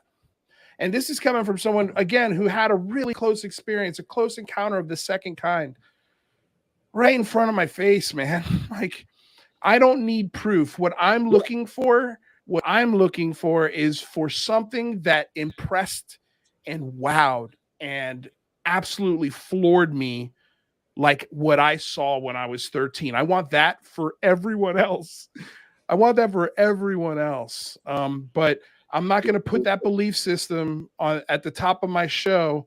And I'm not going to tell people that my belief system is fact. Because it's not. It's just not. I hear you. Do you think if other people have those flooring experiences, that gives it more credibility? It's tough to say if it gives it more. I'm an artist and I take hallucinations. Yeah. But when it can be like practical, I feel like there's ways to ground these woo like experiences in something practical. And I feel like, there's real, like for people to have these kind of mystical, unexplainable experiences, there's ways to bring it into like a relevant part of life. But it is Marcel, I'm going to say one last thing to you, and it's a recommendation. There's a gentleman by the name of Pete McCarthy, and he does a little show called The Creepy Little Book, and it's my guilty pleasure. I love that show, and he covers all of those topics 7 days a week, and he comes at it from a theological perspective. He was studying to be a priest. A really fun channel. He's been on this show. I love talking to him, and he's got an amazing quote. And we were talking about Skinwalker Ranch, and I'm paraphrasing here. I don't know if I'm going to get the quote exact, but it was something along the lines of, this question is going to need science, but it's also going to need a couple of wizards. Like we're going to have like people who are able to think outside of the box, the J. Christopher Kings, the Sean Rashes, the people the James Ian Doleys. Like these are people who really think about the consciousness aspect of this phenomenon in a really beautiful, wonderful way when they're not attacking me. And that doesn't count James. So those are the things I would recommend and have you go check out. But Marcel, thank you so much for calling in and sharing your thoughts. We really appreciate it. And we appreciate you too, man. God bless you. God bless your journey. Thank you very much. All right, peace. Who do we got next, Bill? Hey, Christopher Plain from The Debrief, a journalist, the head science writer over at the Debrief. What's going on, Luis? How are you, my man? Hey, Chris, how are you, man? What do you think of my my absolute the destroying of my channel? It's been quite enjoyable, to be honest. Good. I'm glad it's at least entertaining. I have a real quick question, first of all. Please, fire away. You mentioned being contacted by the DOD. Yeah. I think I didn't want that lost in the weeds. Multiple times. Yes. And can you give us more detail? Tell me a little more. I don't want to, because those were private conversations. I don't people from Twitter. In regards to your show, though, right? In regards to what you're doing here. Yes, they called with concern. And then when I rebutted with, well, if you're making this phone call to me, why aren't you calling Lou Elizondo? Where's your concern for him? Because I know you're friends. Where's your concern for him when he's retweeting Kyle Rittenhouse attorneys? Where's your concern for him when his DOD buddies are blackmailing me? Where's your concern for him when he's doing sock puppet accounts? Why are you calling me?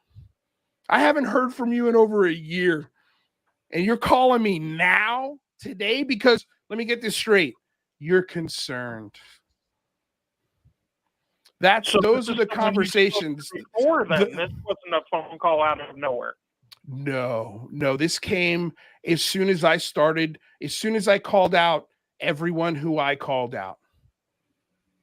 That's when I started getting the phone calls. And then that's weirdly enough, a lot of other synchronistic things happen. Like Gary Nolan unblocked me.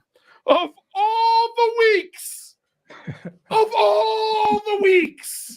for Gary Nolan to unblock me, this is hands down the worst week that he could possibly chosen to do that. But he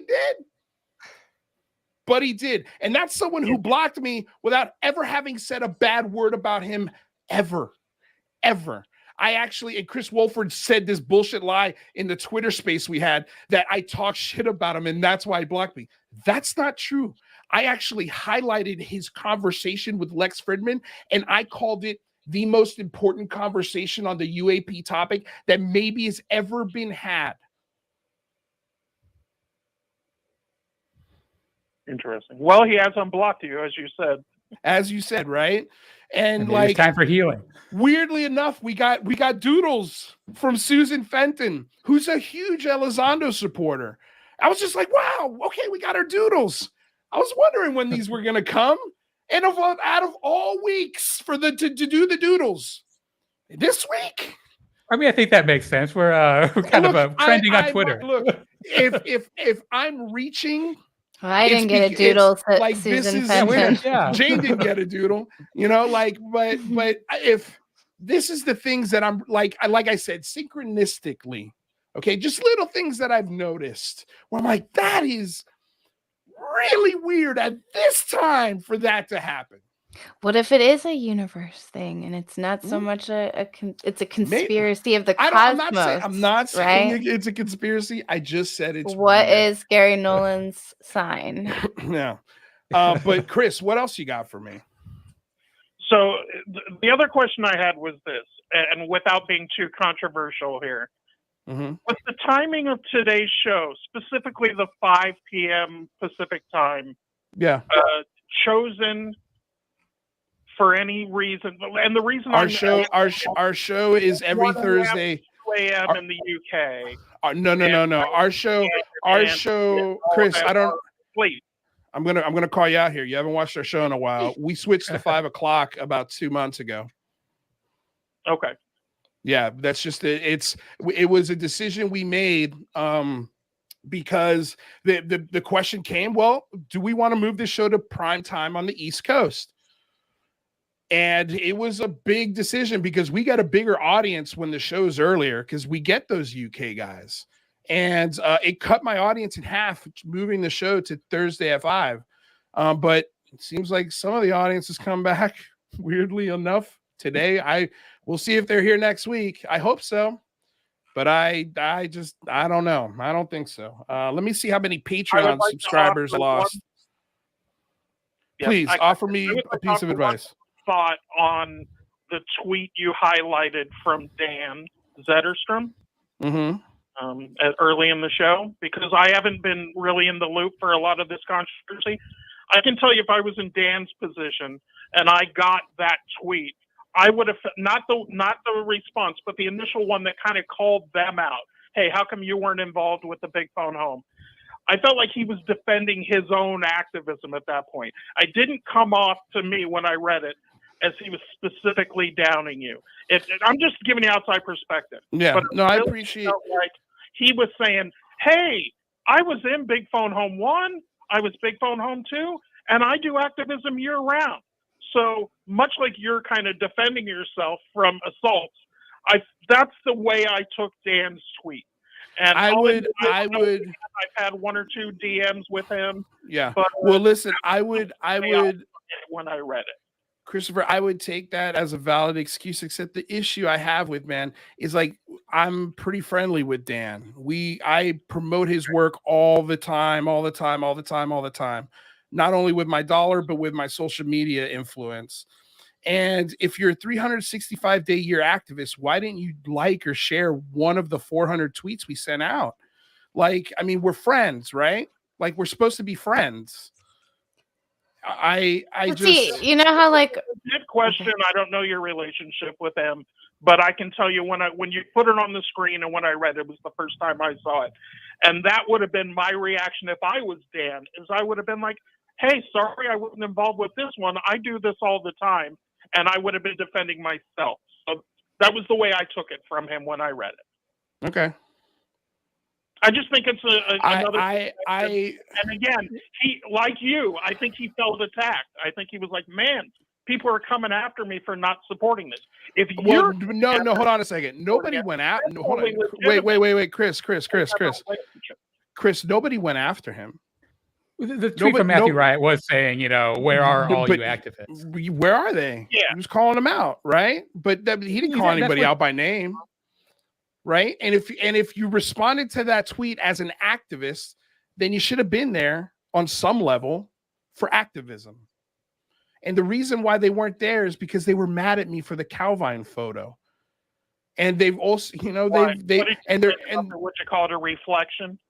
yeah, it's just not that impressive to Yeah, me. that's what it looks like to me, for what it's worth. But You know, like I'm not, and I'm not saying that just to be a dick. Like I promoted I said publicly, like I think the work, the boots on the ground stuff that they did to get that photo is amazing, and it should be applauded. And we have the photo now, but now let's put it on the murder board and talk about it. And that's what we do here. And it's like that's taken as personal slights, and then the response to that is silence and not supporting. And look, man, this is not coming out of the blue. They never directly told you they were upset about your opinion of it. Nope. You just felt like because they weren't supporting the big phone home, that they were basically, you know, that was the snubbing response us. to your criticism.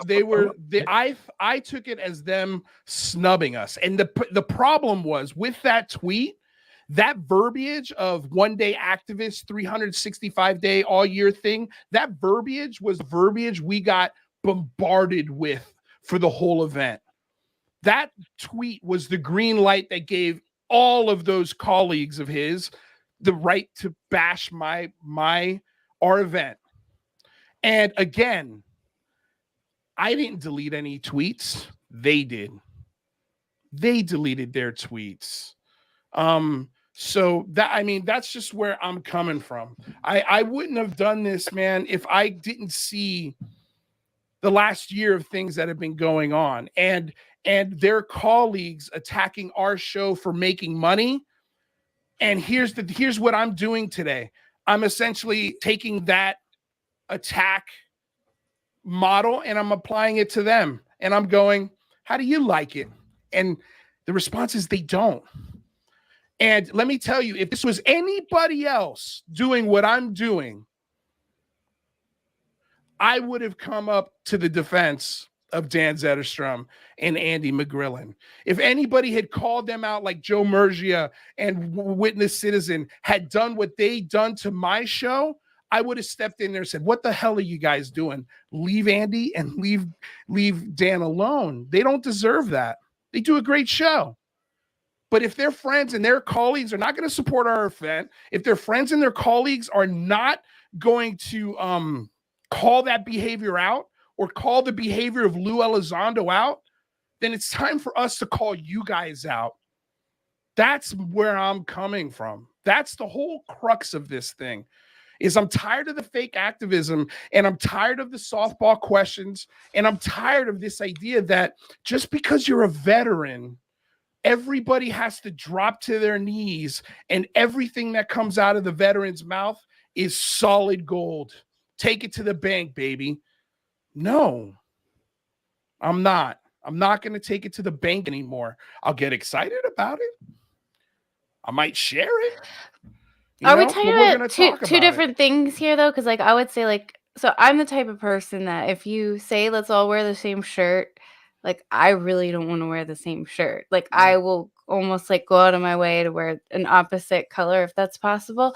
And so there's just that type of person, right? Where it's like the more you tell me to do something, the less I want to do it. Or people who are just not on Twitter, or people, right, who are just, I'm also really, really busy, you know, mom life, work, day job, prepping for UCR, right? Like, so there's that. And so I think to vouch for those people and what Chris is saying is, you know, to not take it personally if somebody doesn't retweet or respond to an interview request or whatever. But I think on that same token, there is more under the surface than that. And there have been more goings on, and it would be disingenuous for you probably to not trust your gut instinct on like those feelings of being snubbed. The thing is you can never prove if somebody snubbed you or ghosted you. That's just the nature of that kind of interaction. Right. It's passive aggressive kind of, and you can't put it on the desk of a congressperson. But look, you're saying how you feel here on this stream for people to pick apart and they will and Yep. scrutinize. And so I think, that's that's not passive aggressive. It gets it all out there. And so, I mean, I don't really know what my point is with No, all that. I think I see. Yeah, there's this is not just coming because of one thing. This is not just one thing, and I'm just exploded and I'm yelling about this. And one sorry, thing. just because I did that whole spiel, and I just want to say I am that type of person that cannot keep up with UFO Twitter drama. A lot of it is just, I just think personal interest. I start to zone out and I can't retain it. I literally can't retain it. Like, it wouldn't be possible, I think, for me to be as passionate as you, because I can't follow the names. I have no opinion about Dan's tweet right now, but I know when I have gone into threads and I have participated, and I know how it can be, and the nuance. Jane. Yeah, that's I'm sorry, Jane. I don't mean to cut you off, but we got 3 more people on hold. Some of them have been Yeah, on no, there let's for do it, 25 minutes. That's Chris, it. we got to say goodbye. We've only got a few minutes left, so we'll got it, try and man. rifle through them. But thank you for your thoughts, I'd Chris. just like I to really say appreciate it. I support fat failed comedians. Thank you. I appreciate that. From one fat failed comedian to another. All right, Bo, who do we got next? Have a good one. Thanks. You too. Who's next? Whoever was there for 25 minutes, see if we can put them through. Sam, let's get Sam in. Sam from Virginia. Yep. Sam, thank you so much for being patient, man. What do you got? Hey, man. So I just wanted to give you my opinion, as someone who is relatively new to the phenomena and, just new to ufology in general, that, the reason that I found your channel is because I think you guys have a unique sort of flavor. It's kind of like a more collegial, more fun. I'm not surprised at all that you're a former comic. I see that 100% in your personality. And I think you have a really unique flavor and a unique niche that you could, occupy in this space. And, I hope that you keep on doing it, man. That's all I'm going to say. Like, I appreciate you. And, I just think that you have such a, that there's people who are going to come in and get informed and get, inspired to do stuff and to help the cause, just because of the way you are. And I think that, there's a million people like that UFO podcast try to be super serious to, basically reading prompts to, they're in their pockets. I'm not throwing shade on anybody, but, I feel like that sort of type of podcast is just, that's kind of the standard to me, so to speak, in this area. You really give like a unique flavor, and I feel like that is what we really need. We need people like you. We need people that make it fun, make it light. So just wanted to throw that out there and say thanks, and I'll hang up now. Sam, thank you so much for that comment. I really appreciate it. Yeah, man, taking the topic seriously, not ourselves too seriously. I know we failed at that at the last week, and I promise you guys we'll get back to it. But I had to say this. I've been sitting on this for a year, this type of abuse and this kind of treatment. But do we have anybody else left, Bill? Do we have time, Bill? Yes, we have 2 more callers. Okay, let's get. Please, callers, make your point as quickly as you can, and we'll try to answer it as best we can. What do you got? Hey, Lou. Let me just give you a hug, first of all. Thanks, man. Hug, because it's been a rough week, and I've been watching it on Twitter. I've been on Spaces. The whole thing's been a little wild and crazy. And, I've been in broadcasting for many, many years, radio, my whole life. And I agree with Sam, the last guy, because, you have that kind of morning show kind of wild thing going on. You've got the serious skeptic over there. Rather, you have Sweet Jane, who's always got the good, sweet things. But then you're the wild, loud, gregarious guy who's like, you're out there. And it's a thing of style. And I think some people just don't like your style. And not everyone's going to like your style. And you're just like me in that way. But my advice to you, and this is the same advice that Joe Rogan gives, if you want to be a badass podcaster, because this is not a good look for you, Lou. It looks a little whiny, a little jealous. You need to fucking not worry about those other guys, and focus on yourself, and don't read the comments. You can't answer back every hater and get into these little Twitter wars, because it's just a distraction. focus on the show and the product and making it better and, doing different things. I like the reviews. I'd like to see you guys review a show no one ever talked about, which is Steven Spielberg's Taken. Anyone remember that? I'd love to see you guys look at that thing. I think that show would be fun for you guys to take on. There's so much you can do and be serious. But when you get your feelings hurt and then you wear your heart on the sleeve, that's just not a good look when you're trying to be serious and build your brand. So don't change who you are, but stop worrying about everyone else and what they're doing and if they're giving you props or not. Just focus on you guys. You're 100%. You're 100% right. You're 100% right. 100%. And I promise you that will be my absolute focus going forward. But again, out of 395 shows, we've got 2 shows that where my heart's on the sleeve, and 3 now, and I'm three now, right? Where I'm bringing the emotional, but my again, when I said I'm the most transparent podcast host out there, I really believe that. I'm as transparent as possible. I show you guys everything that happens behind the scenes here, and I try to be as honest. But you're right. You're right. I can be better. I will be better. Thank you for the phone call, and I promise you, we'll take that advice to heart. We'll take the advice to heart, and we will review Taken for you. All right, keep rocking, man.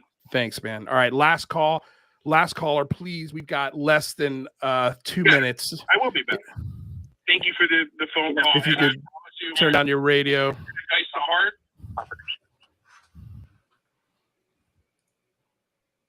Hello? Are you there, Mashuka? Hello. Mashuka?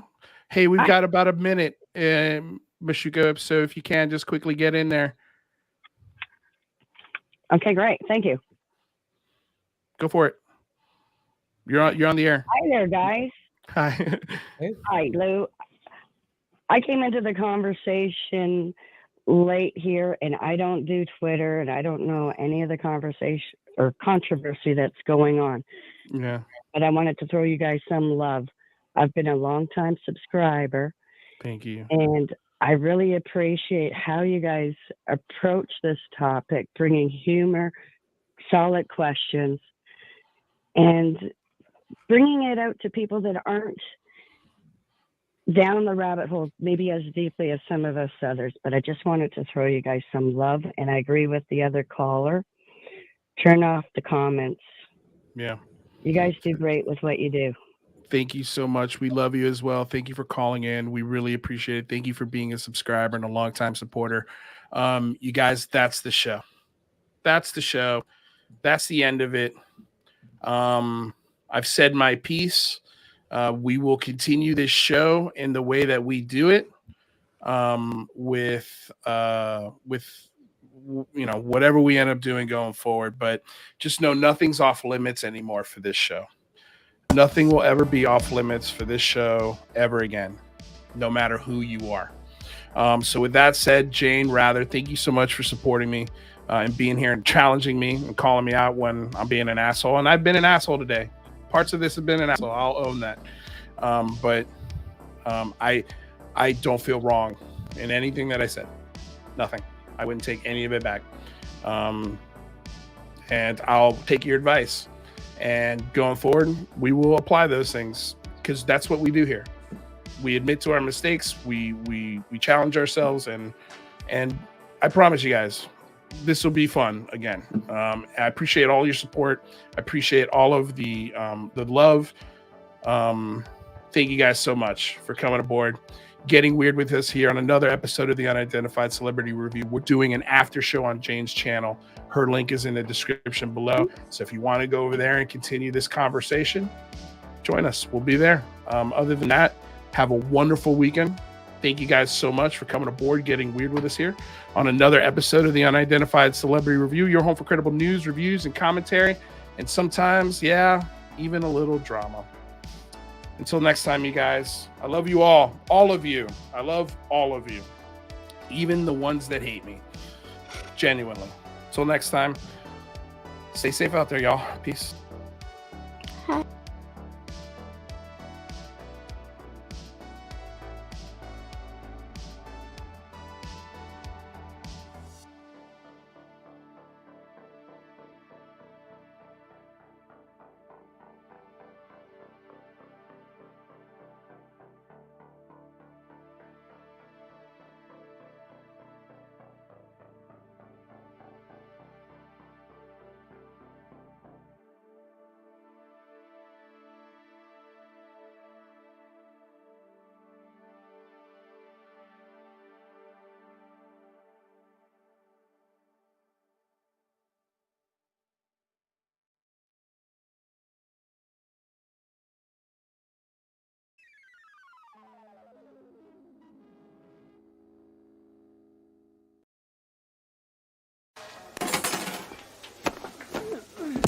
fuck you, fuck you, fuck you.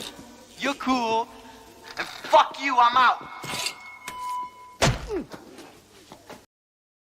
I'm going to tell y'all right now, all of these wonderful people would not be here without Patreon supporters like you. If you enjoy credible news, reviews, and commentary on UFOs and UAPs 5 days a week, you want to support this show. What's your name? Marty. Marty, look how easy this is, Marty. Pick up your phone. Boom! You're a Patreon member. I mean, look, it's so easy. You just click the link, which is right here. Just for $1 a month, you can support this show. Just fill out the information and pledge what's comfortable for you. It could be $1, $5, $10, or who knows. Just support.